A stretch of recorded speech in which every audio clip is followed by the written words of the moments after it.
Going. All right. Hello, everyone. Thank you so much for being present. Hello, those of you who are online. Check out these snazzy, jazzy shirts we got now. Oh my gosh. Okay. So we have a very eventful agenda, of course. We're in a warm room today, not in our regular large room. So I have one laptop here, and our tech support has another laptop there for those of you who are attending remotely or will be rewatching this as a replay. And then we have our group who are here. So because we do have an influx of new tutors and those who have been here for a while who you might not quite remember their name, we're just going to do something called a name chain. Now, I'm not doing this in the way that you would with our students, where you might encourage them to remember the person's name right beside them and then repeat it and repeat it. That's asking a lot. But what is not asking a lot of you is to look at the person who's sitting beside you, find out what their first name is, and see if there's something that chains you two together. Do you know someone in your family with the same name? Maybe their name is your middle name. So we want to find some kind of commonality in that. We'll do this activity just for a few moments because I want you to have the opportunity to speak. And utilizing this in your classrooms, if you so choose, this is an opportunity for students to find that despite your language and your differences in thought or opinions, we still have some very baseline connective opportunities. So this is just a facilitation of this, as it's something you might revamp for your own needs, for your own instructors, or your own tutors, your own students. So all of you who are on Zoom, you're going to go into a breakout room for 5 minutes so that you're unmuted to do so. And I'll have those who are in here. So I'm going to send you off for your activity. And it'll just be 5 minutes so you can unmute yourselves. You might not know the people you're speaking with. This might be the very first time you've ever spoken with them ever. So for those of you who are physically here, you can go ahead and get started. All right. Grab a seat. All right. All right, everyone. Let's center ourselves back up here. Wonderful conversations. The best part when you know the conversations have gone well, that you see your students smiling or at least a grin. Those icebreakers are imperative. And even if you have had your students for quite some time, they may be new to the others that they interact with. So let's take a moment. I know it might be a little blurry, but we record these and put them on YouTube every single time. So what were some things we learned? I don't care. You can just spitball them out. Background? Sure. Yeah. We're born. Same place? No. Oh, okay. Like how we're similar, what we learned? In general, I'll take anything. We learned that we both work for law firms in downtown Houston. Oh, wow. Yeah. I'm sorry.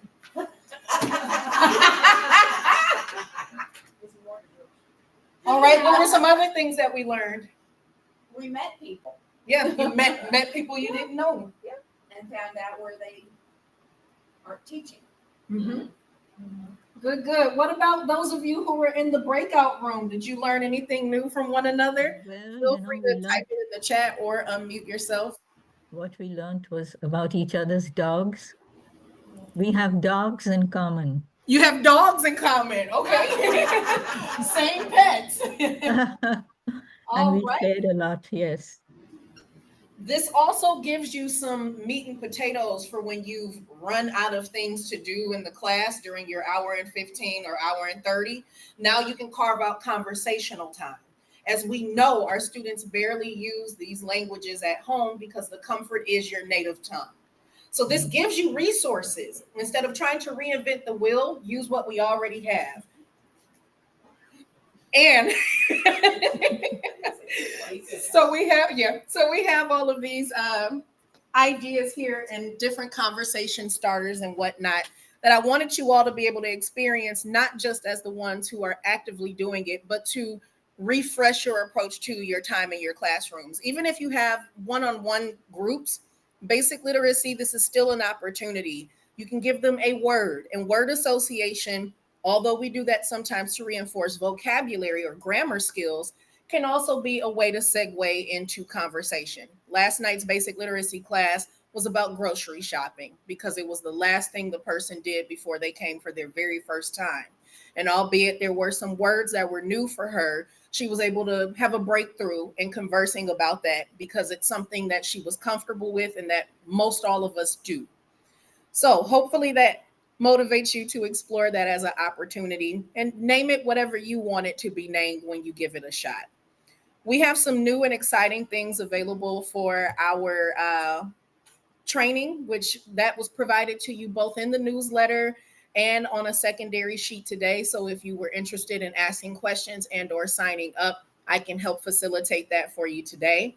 But for staff and functions, that was something that I wanted to make sure that you all had a little bit more understanding in.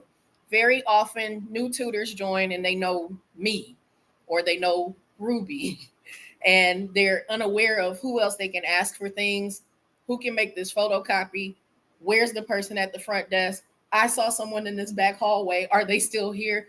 There's always going to be transition and pivot in an environment that's nonprofit. And it's not because it's a lack of professionalism or effective impact, but because these are organizations that pull people who gravitate towards employment and opportunities that help them help others. So when your time of help may be done at one space, you might in turn around and interact with a volunteer. And volunteers, you should still feel just as equipped to answer questions or know who to go to for support. So we'll kind of go through the food chain a bit. Luckily, I have Miss Sally in here as additional support, as she's been a part of the food chain longer. So she'll be able to perhaps answer questions that you may have. However, our organization has a board. The board of the board, not by volunteers, but the board support the organization and making sure that we stay on target of what our mission is, as well as be able to connect us to opportunities for further development. Sometimes that development is opportunities for other people who can come and speak to us, provide things, or sometimes it's fiscal. But regardless of the case, they make sure that the mission is front and forward and that it's not only known by those who are in the building, but known in the community at large. And they serve for a total of 3 years. Right under, oh, yes. 3-year terms. Three-year terms. Maybe up to 9 years. There we go. But some choose to leave after 3 years. Isn't it good that she's here? So again, three-year terms, cumulatively up to 9 years. There we go. Thank you, Miss Sally. Underneath that, we have the executive director. The executive director in some other organizations or agencies, if you have heard that referred to for nonprofits, is also considered the CEO. Just depends on the agency and how their articles of incorporation were established. Because make no mistake, nonprofit simply means that we don't retain a fiscal profit. We still have a financial obligation to the facility, to the facilitation of what it is that we provide, and several other responsibilities. So it is still a corporation. However, the executive director is the final word within the facility in the context of what the Constitution of its founding say in terms of letting things be redeveloped, re-explored, and of course, with the consulting and approval of the board as needed, which is regularly. Underneath that is the program director. Those of you who have been in here longer than a year have seen quite a few program directors, but I'm your new jazzy snazzy one.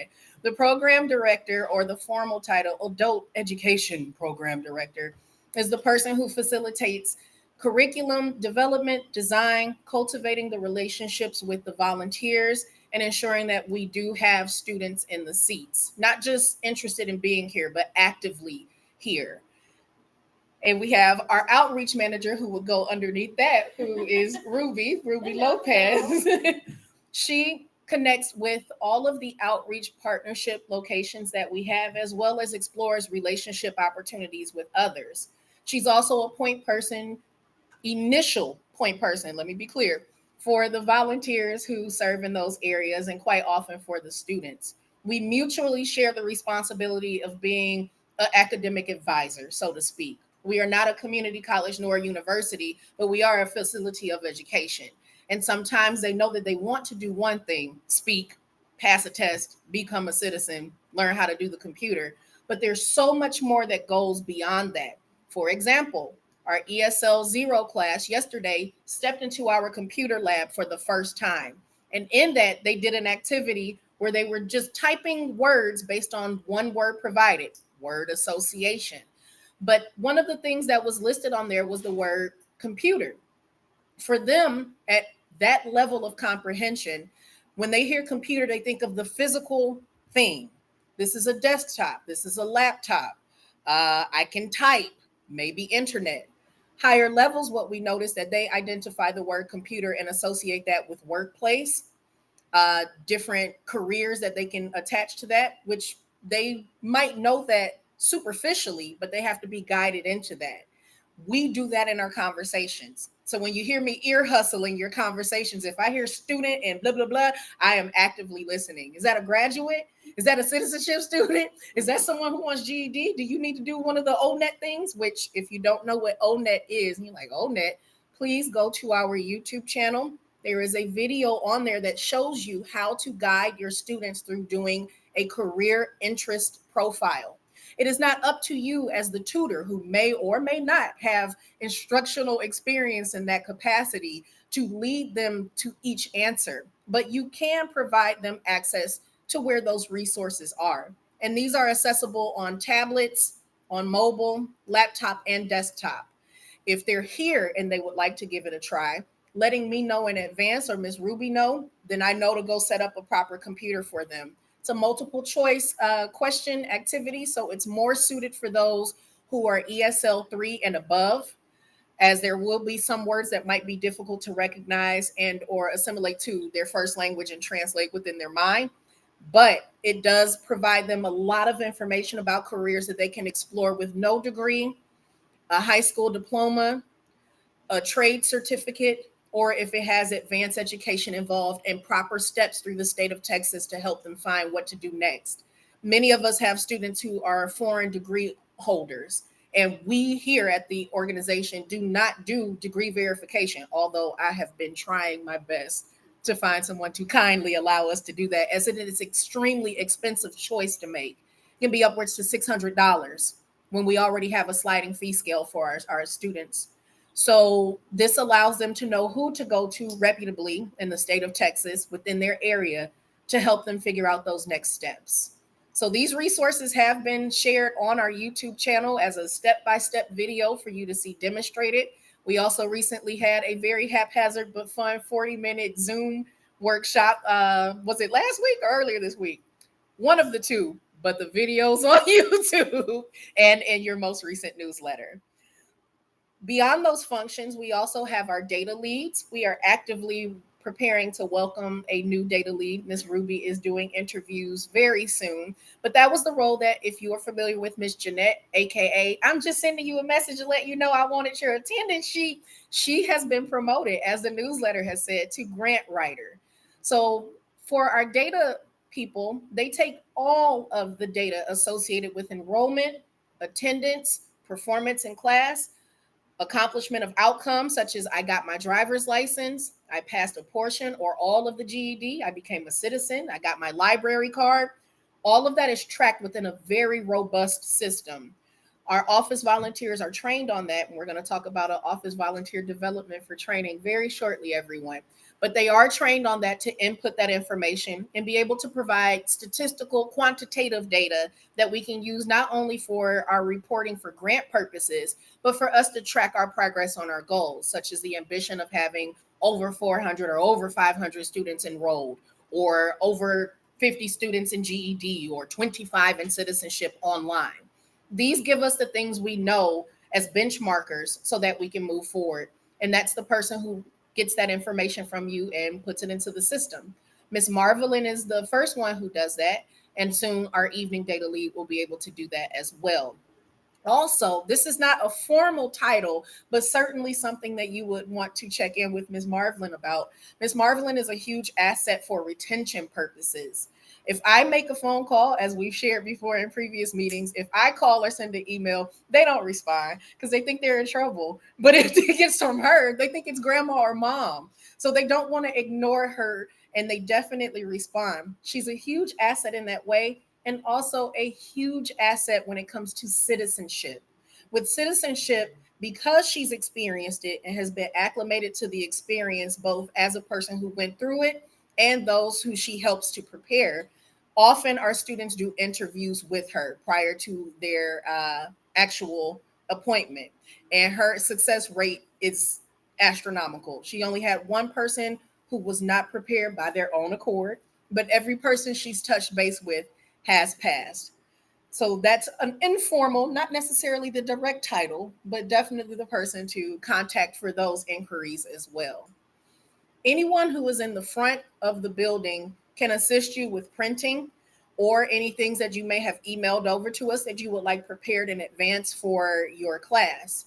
The administrative coordinator at the front will be the person who assists with enrollment appointments for students, answering general questions like, where do I go on the website to find the application? You don't have it on paper. Can I just come up there and do it? They are the first person who assists in that way by walking you through everything on your device or having you physically here and assisting you in that regard. They often return phone calls and field general conversation to ensure that students who are not ours just yet, but on their way, are feeling like they're a part of the fold. They also assist with keeping an inventory of the various items that we have in the building and or need. So if you've seen something that looks a little wonky or a clock that is losing time or something of the sort, that will be the person to inform initially. If unavailable, then anyone else on the program side of the building. We're almost done on that side. We'll be hitting the operation side in just a moment, and we're doing great on time, everyone. Just 5 more minutes for this. We also have our AmeriCorps rep, who is also taking the lead on anything that's digital initiatives. So Ms. Crystal also instructs. So if there is ever an opportunity where you would like to come in and sit with her and learn a few things, she's able, when you make an appointment with her, to do so. But of course, she can answer general questions. But she oversees how we're incorporating technology in the instruction experience. That was the very first time that we had someone use the computer lab this entire academic year for their class. That's an opportunity that we want to see facilitated more, even if it's just a matter of helping them know how to get on the internet. Most know, but they don't consider their phone a computer. It very much is. And we'll jump into some of that when we do our workshop on smartphone digital literacy shortly. Now we move to this side of the building, our operations side. And I'm telling you all these things in succession of who you would be contacting first initially. We also have Alex or Alexandra, but you might not even know that was her full name. So Alex is on this side of the building, who is usually your first point of contact when it comes to our eventing and all of our fundraising opportunities. It is everyone's responsibility on staff, but you are an extension of those promotions as well when you tell people where you're sharing your philanthropic time, as well as when you're talking with your network of other people who are professionals such as yourself. But she is the main person. She ensures that whatever we have on schedule is communicated in a way that is effective for everyone, both digitally and snail mail, as well as phone calls and quick emails, just to see if you're informed of anything that's going on so that you too can be a part of it. She also assists with overseeing the development of our glorious, often updated calendar. We do have the 25-26 calendar completed, but we have to ensure that it has been seen by all proper channels before we make that available to you all. So she does facilitate that. A lot of the graphics that we see here prior to us having a person specifically for that, Alex and Miss Ruby created. We also have Miss Renette, who takes care of all of our financial information. She would kind of be like a pseudo accountant in that way, but you wouldn't connect with her in that regard. You would connect with her in terms of, this is a donation in kind that I would like to submit, or I need to have clarification of a receipt of something that I donated. She would be the point person for that. But she ensures that we have, alongside Jeanette, aka grant writer, the proper funds for us to be able to obtain more of the textbooks and other materials and resources that you need for your classroom. We know that there have been some stagnation in that, and it's not because it's been ignored. We wanted to ensure that we have what we need to meet the need that you are expressing. So another movable dry erase board is on the way. More of the GED textbooks, because we have more GED students, are on the way. We are looking at getting more of the resources that help you feel prepared as a volunteer classroom leader so that you are well equipped. Now, we said all of that, and I got 3 minutes to get the last part out. office volunteer development. You will see a lot more office volunteers here at this location. And the reason this is happening is because we're growing. We are not quite where we were pre-COVID, but earlier today, if you tried to get here, there was nowhere to park. We are starting to see the impact of what you all established years before I even got in this role starting to come back to life. So if that's happening, we need more people who you're able to interact with if you have general needs within the office. Specific needs go to specific people. But can you give me some more dry erase markers? Do you have the terrible documents for this? Can I get some photocopies of this?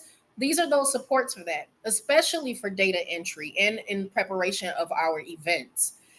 We have always had a way of getting them assessed and developed for uh, being able to access LACES. But because we do have some other tools in place, we use Google Drive quite a bit for some of its resources. And we also use something called JotForm for a lot of its resources. JotForm has a certificate of its own. And our first person to complete that was an office volunteer who concluded it on Monday. It's a young man by the name of Nathan Tran. You'll see his picture in the newsletter next week.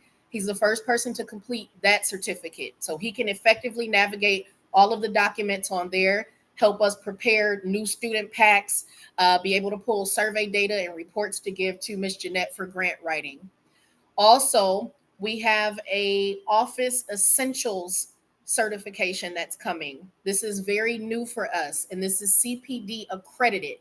The difference between accreditation and certification: accreditation means it's a third party that recognizes our organization as being competent in this capacity, whereas a certificate is usually an audit of a specific organization in some capacity. We don't need that.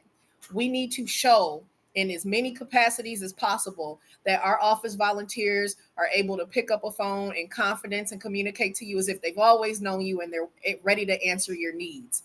That they know the integrity of being able to keep data safe.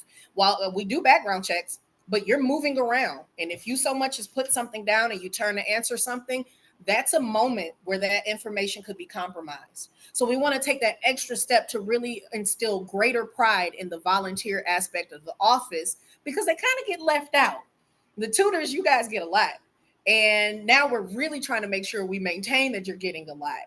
But the office, we want them to be on the same caliber as you as well. They're dynamic people of various ages, and they're sharing their time in the same capacity. And we don't want to misacknowledge their efforts, but we want them to have something that follows them when they move around as well, too. Oh, I did a few years of volunteerism there, but now I volunteer here and I have that accreditation that follows me. That's cool. That's very cool to have.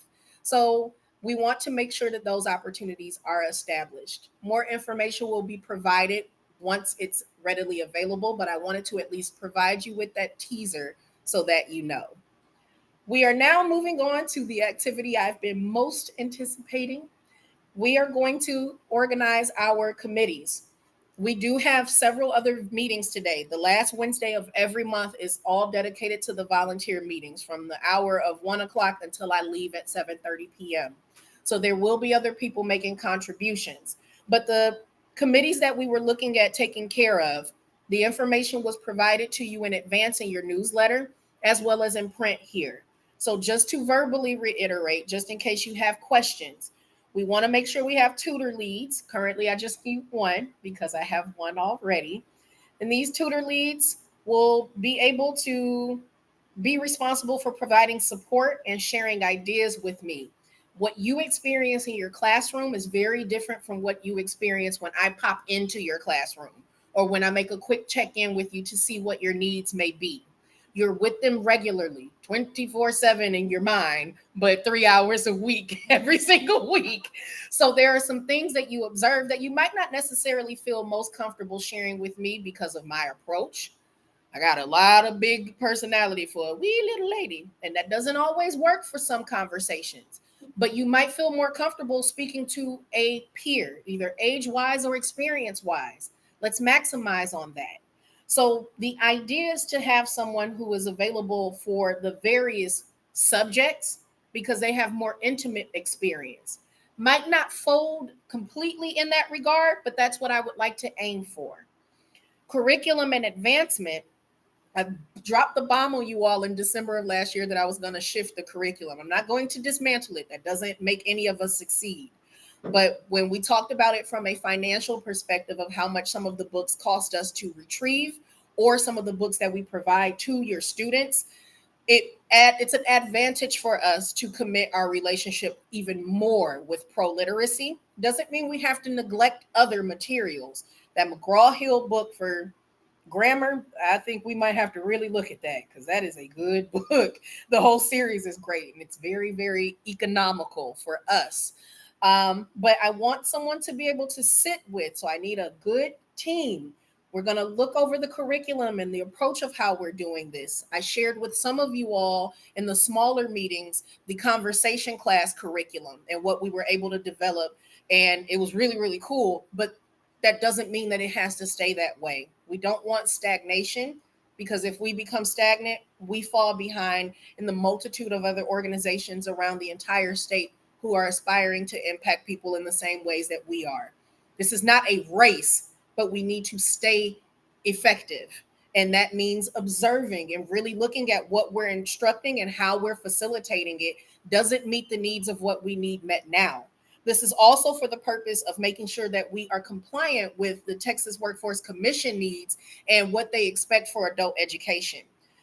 For those of you who may be a little bit more well versed in this, there's something called Title I and Title II for WIOA. We do not comply with either fiscally, but we must comply with the rules and policies of the state to ensure that we are meeting certain thresholds. We need to know that when people walk out of here, they are workplace ready. Doesn't matter if they don't aspire to be in the workplace and they have the financial capacity to not have to be, or it's something that they have already retired from. But the state wants to know that anyone who touches adult education, that they are in a space where they are comfortable and able, if needed, to return to the workforce. That's a top priority. Secondary is ensuring that they're comfortable with the rapid changes of technology. That doesn't have to mean AI, but that does have to mean that you can do your banking on your phone. That does mean that you can find your medical information on your phone or a tablet.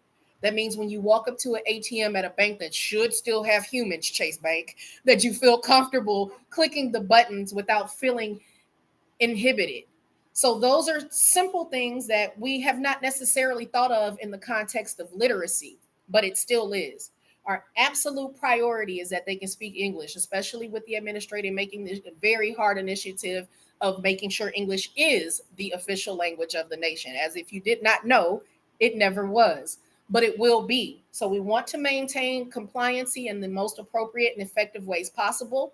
And to rest that on the shoulders of a 41-year-old is very scary. A 40-year-old or a 39-year-old is haphazard.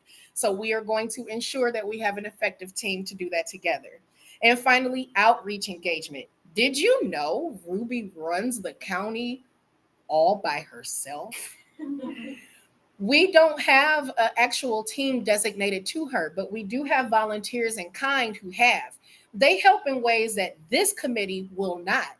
An outreach engagement volunteer will be two people who are responsible for assisting with the outreach volunteers.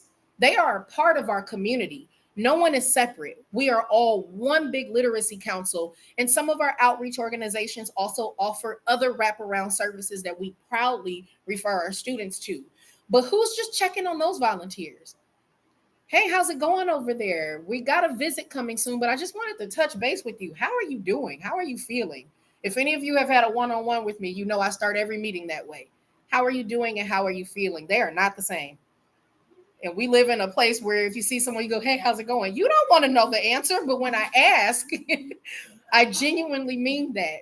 So we do want to ensure that we have those opportunities to have someone who might be really fun to hear on the phone and you don't mind it. Just calling to check on those other volunteers, because boy, it's a lot of y'all. We got some 83 plus at this point. And that's a lot of people who have things to say. And yes, they want to say it to Ruby, and they do in writing and voicemails and pop-in meetings. And we value that. But again, that connection with your peers, that I'm not out here doing this all by myself. I'm at this location and I know it's another tutor, but I have seen her 3 times in 9 months. That's a feeling. Let's navigate that with another tutor who say, hey, I get it. My first month, I felt like I was drowning. I felt like I made the worst mistake. Are they learning? that gives them someone to communicate with in different ways, so that you are able to connect with Ruby and let that, hey, we might need to really look at some different mentorship for our outreach.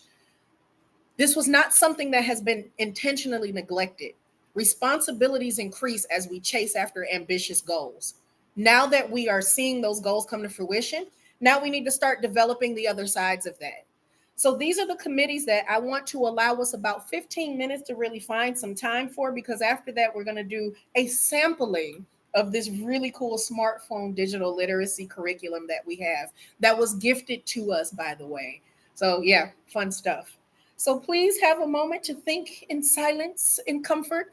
I welcome any questions, comments, concerns. What is the commitment of this? I don't want to do that. That wasn't on my application when I filled it out. Those moments are fine. But if we're able to speak about them together, then we're able to come to some conclusions. But I do not want to conclude the month of February without you receiving your newsletter next week, knowing who your point people are. All right. I'm going to pause this here so that we can at least have a moment to converse. So, what will take place at the end of these meetings today, we'll just send out the appropriate thing for you to sign up for a group that you may be interested in. It is not a mandate, but we want to at least make sure that if you have the opportunity and the heart to contribute in these ways, and you've been around for a while and you're like, man, this would be great if, this is that if. Be a part of the answer to that if. All right, it is time. I know you all have been very eager, and I've been so thrilled to show this to you all. The smartphone digital literacy.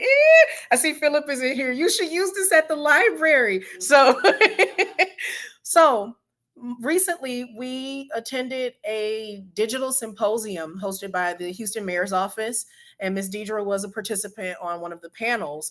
But while we were there, Crystal, Deidre, and me, while we were there, we were able to experience different workshops. And one of the workshops was led by a woman who completed her master's in curriculum development with digital and da da da da. And she used to be an attorney, go figure, many years before. And when she just decided the most radical thing she could do was become an educator, she realized that we go by the book right down to literally teaching people how to use technology. How is that helpful if I can't see your hands doing it? How do I follow this book if I'm not confident I can actually read everything? So she provided us and everyone who participated with a complimentary digital literacy curriculum. It is robust, y'all. A lot of pages, a lot of images, extremely simplified. It is intended first to instruct to older persons, but it can be pivoted for the needs of our students. We serve people who don't know anything except I know how to send a text to my family and hit this one button to call my son to come pick me up. So this gives them an opportunity to be more empowered and emboldened by actually being able to use that. So those who are on the Zoom will be able to see the image of it, but when you all watch the replay and the email that'll be sent to you, you'll be able to see the curriculum in its entirety. It's already formed with our logo on it and all that. So it's really cool. So the digital literacy that we are going to do today, and I'm going to scroll down because those who are viewing will be able to do it as well. There are different types of keyboards. How many of you in here have an iPhone? So we've got 1, 2, 3, 4, 5, 6 of us. 1, 2, 3, 4, 5, 6. All right. And then how many of us have Android? Everyone else. 1, 2, 3, 4, 5, 6. So it's balanced. Okay. It's hard to believe there's any other phones. With that, we all have the same type of keyboard. However, we're going to navigate looking at the settings that help you find if there are any other types of keyboards. So what we're going to do first, I'm not going to start with iPhone because I'm extremely biased and want to start there. We're going to go to Android because I'm improving my digital literacy with Android. All right. The first thing that you're going to do in order to see what type of keyboards that you have, you'll unlock your phone. And on your Android phone, if it's one of the newer ones, this is a rather old one. On your Android, you're going to look for whatever looks like a gear. Now, your students might not necessarily know what the gear is. That's an opportunity for you to use the images that illustrate that to make it a little bit easier. But if not, within the curriculum, there is an area that has an image of the gear. I will stop sharing that so you all can actually see the facilitation. So, exactly. So the gear, in this case on this phone, is located here. You'll select your gear, and that's usually where settings reside. Instead of asking them to go look for everything, because that's a lot of English and that can be very confusing, can you tell me what you see at the top of your settings? A search bar. What do we do with the search bar? Search stuff. Exactly. We search stuff. So instead of scrolling and hoping that you can find it, let's use this as an opportunity to reinforce our spelling skills.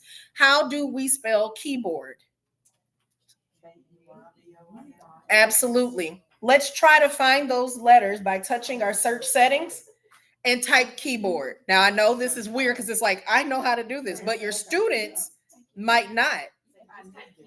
So you can also just type the word key. Now, that's easier, but what I caution with that is that they will misassociate key with keyboard. Key is a totally different thing that opens your door to your car, to your office, to your house, but keyboard is different. And we want to enforce, which the curriculum does, key verbiage and jargon and the colloquialisms of smartphone use. So now we found keyboards, but even on this menu, don't you see a lot of things that say keyboard? We've got a lot of different options. Which one would we assume or do we think might help us set up a keyboard? I don't know. Is keyboard shortcuts, keyboard assistance? Settings? Perhaps.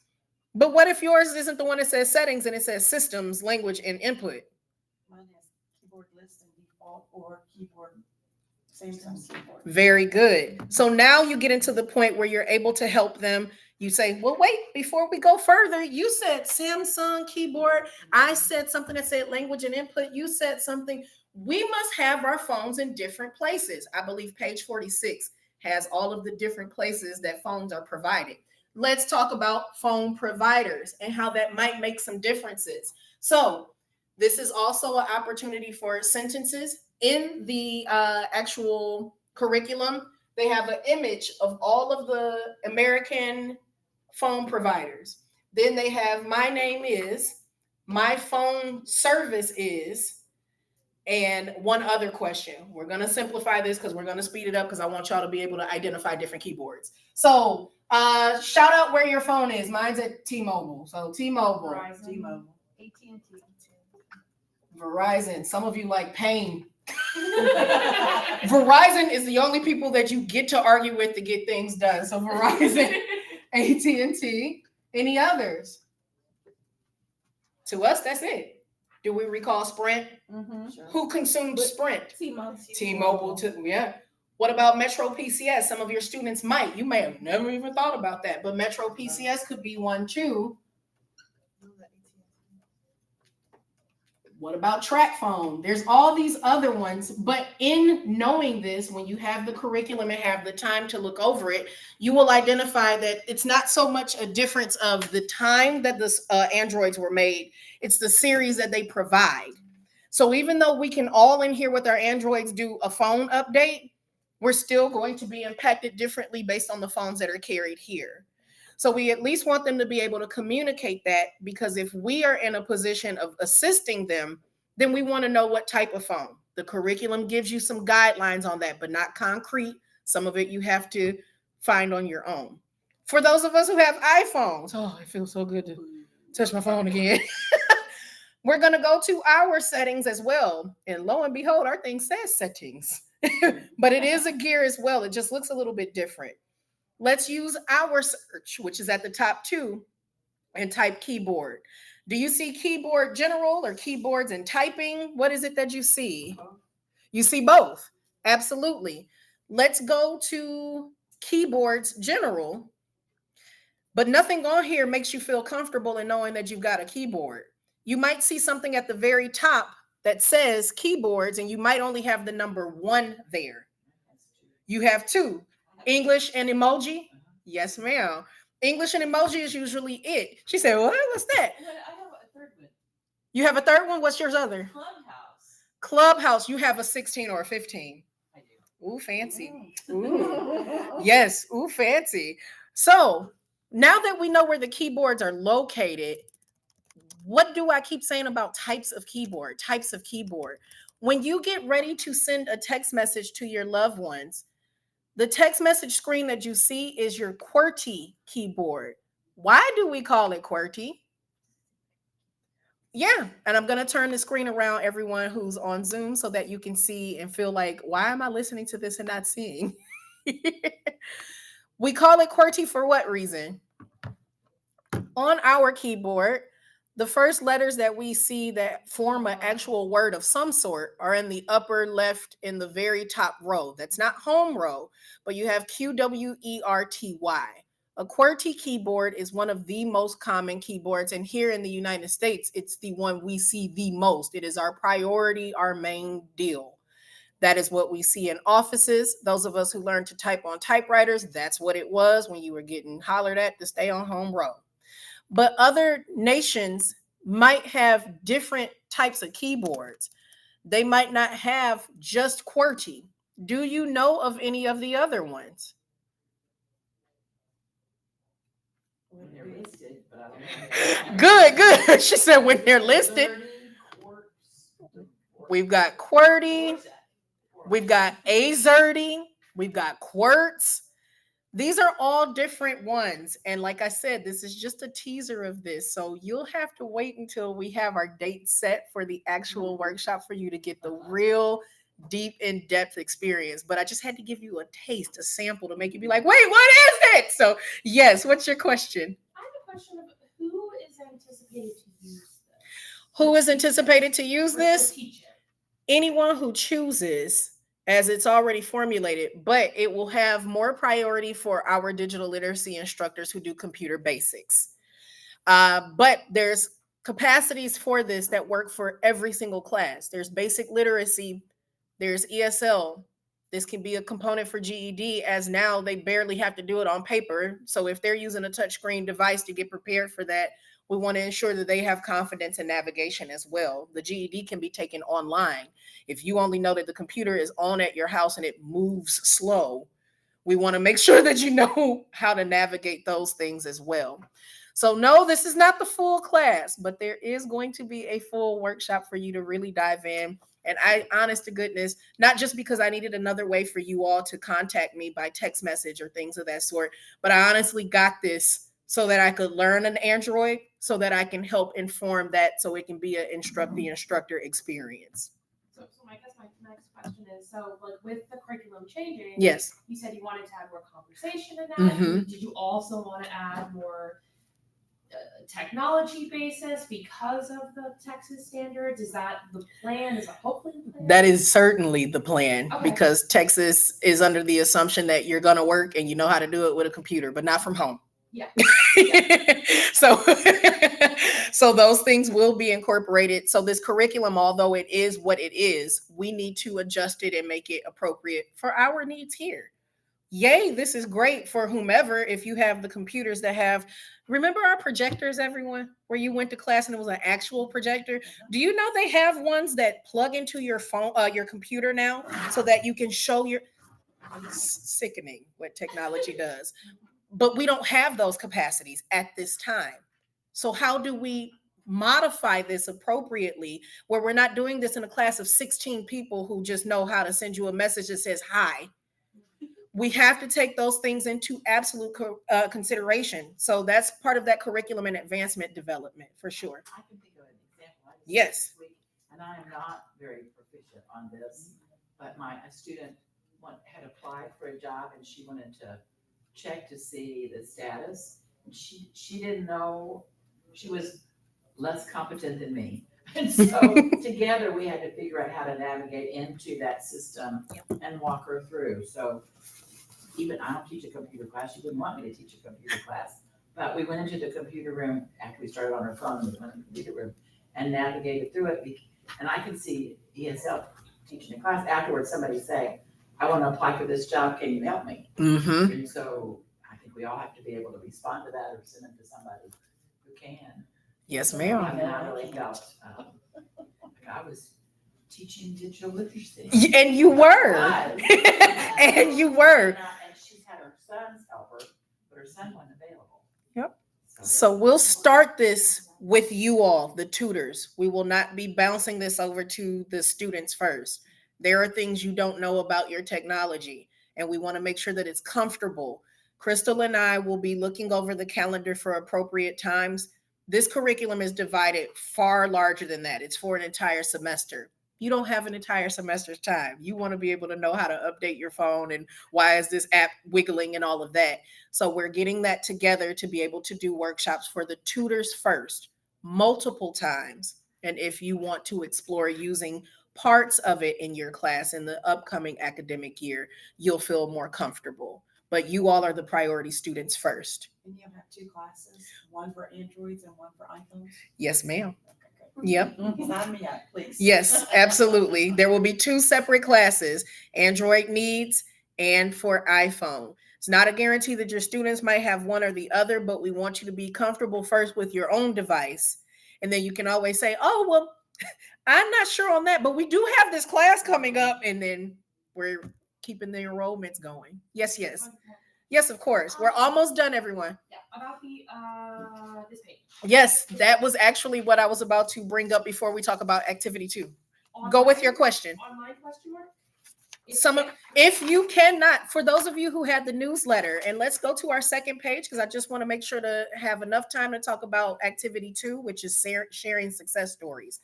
For those of you who are very interested but do not have the physical capacity to attend any of these, we will ensure that we have a Zoom component for you. So either Ms. Crystal or one of the office volunteers will be able to answer your questions that you type in Zoom, share those, and get you engaged in that way. This was the first time that attendees online came in and it wasn't just a screen. There was music waiting for them. That's a part of cultivating your experience. So Secret said, thank you. So yes.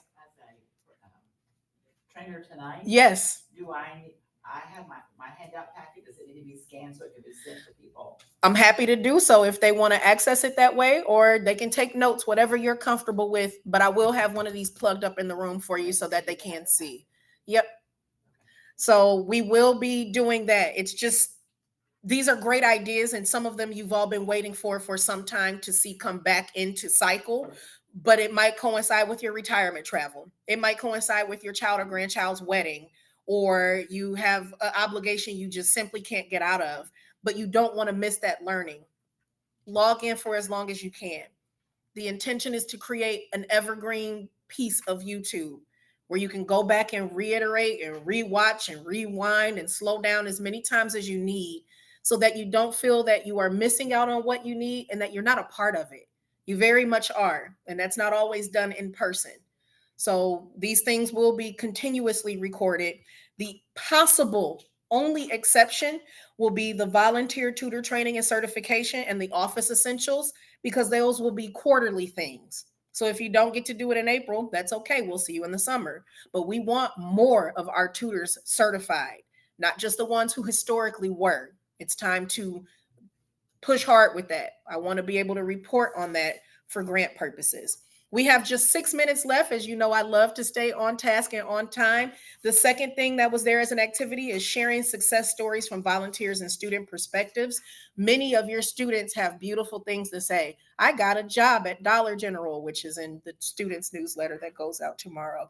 I have a job at Dollar General. I passed one of my GED. So that's a success. Share your story. Boo! They have no idea what that means. Instead of using the big vocabulary that we have with all the education we've obtained, what's made you happy this week? What can you tell me that made you happy or proud of yourself? Those words aren't too difficult to grasp. We need these stories, not because they keep you motivated, as the instructor, that's not the sole reason, but it's certainly good to hear that what you're doing is impacting them in those ways outside of the classroom. But we need these because these are parts of impact reporting. Impact reporting shows that the grant monies and the donations that we received are being used in ways that are making a actual tangible qualitative and quantitative impact in the community and in individuals in the state and in the nation at large. So being able to say that your student got a job, that's great. But you, as the ones who might be sharing these stories, I need you to go a little bit further if you can for me. Let me know what it is that you've been instructing that you believe had an influence on that. It's one thing to say that our student got a job at a nail salon being part-time and she's now full-time, versus because we've been working on customer service conversations for 3 weeks. Woo, quantity. Now we know that when she did her interview, she was able to get her full-time job because she can communicate with more confidence. 2 or 3 sentences. Doesn't take you long. I'll take them handwritten, smoke signaled. I will take them emailed, voicemailed. But there is a link that will be provided to you all that we are sharing bi-weekly with our students in their newsletter that allows them to just submit. And we had one person submit theirs, which was the story that I got about the nails. And she did the best that she could typing it, but baby, I connected the dots. If you meet me halfway, I'll take it the rest of the distance. Proudly. What you are doing matters. What you are doing is impactful. Don't doubt it for a second. Those stories are testimonies of your contribution. So we want them. And I don't care how little it sounds to you. They got their library card. Philip's here right now. He knows how important that is. Oh my gosh, they showed up to the class and they actually wrote everything. Miss Ivy is right here in this classroom every Friday. She wants to know. We want to know, and you want to know. We want to have a repository of stories. Plus, eventually, we want to have a page on our website where it's the students telling their story in video because, gosh, we know people don't read. So these things we need you to be a part of. Yes. What are we allowed to share? What are you allowed to share? You can share their first name and last initial, or if you know their student ID, which quite often you won't, but if you do know their student ID from their blue card, you can put that, because we follow up with them appropriately to ensure that we can share it.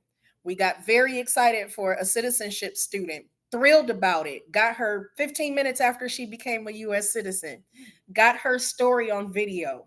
Husband promptly emailed that he did not want that shared.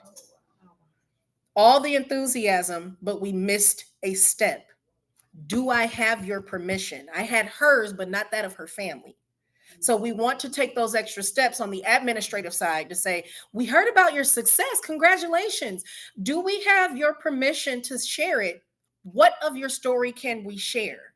Internally, it's fine, but we need to be sure that what we have forward facing, we have their full understanding. It doesn't matter if they put it on their application when they apply that they're sure and fine with that.